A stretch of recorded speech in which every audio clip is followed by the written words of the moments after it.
So you're just doing virtually the prompt to get some words out of me. Yeah. Okay. Okay, go for it. Okay, off you go. If you can just say your name. Oh, Bill Howe.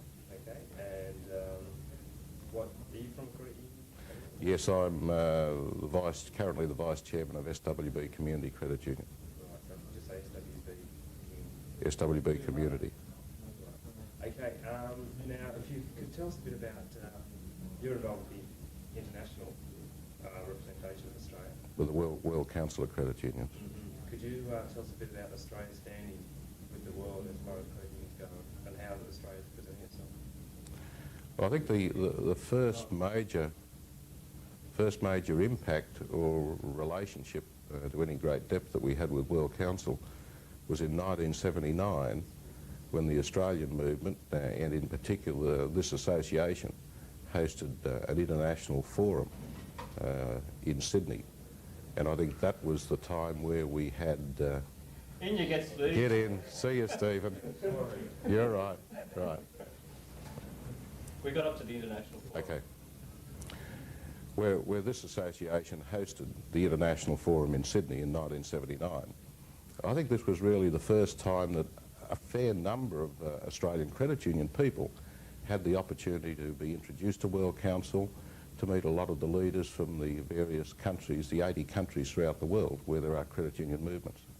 And I think that gave us, I suppose, a lot of heart for the philosophy that we had with credit unions and the type of commercial services we are producing to back up that philosophy, to see that there were similar problems and similar concerns, and also a lot of similar experiences in the development of these other credit union movements.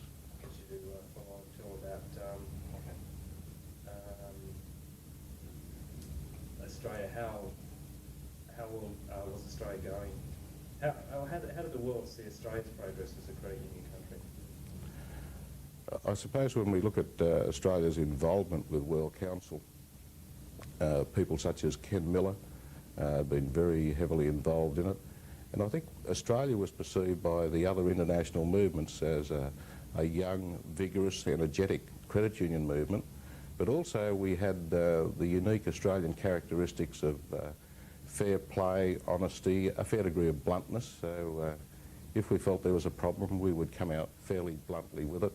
But I think they respected our integrity and also our commitment to the international movement. Good, good. Okay, if we move on to Antigua and the Federation, the new national body. Could you tell us what do you personally think would be the benefits to Australia with that? I think the move that we've got, especially with New South Wales becoming part of this new national approach, the Project Renewal approach, is that we've certainly seen from overseas experience that there must be internal disciplines imposed within the movement. And we've done that very much in this association, and we're now seeing this as the opportunity where all credit unions in Australia can certainly impose some disciplines upon themselves so they do have a unified approach, not only in respect to government and legislation, but also in respect to the marketplace and the market pressures.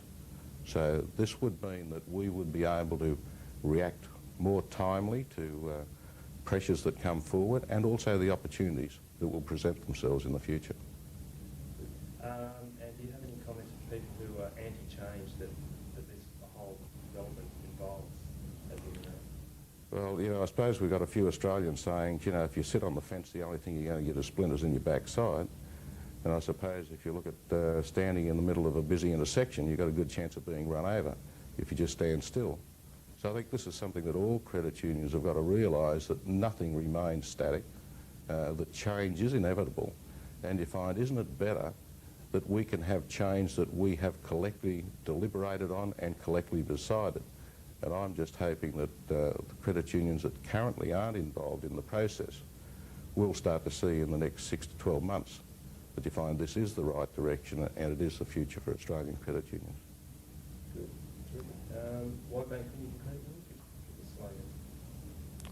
I think one of the interesting things with our cooperative marketing campaign in this state is that it's applicable right throughout Australia. And I think the current slogan, why bank when you can credit union, is something that all credit unions must use and must promote to their members and potential members. Good. Thanks very much.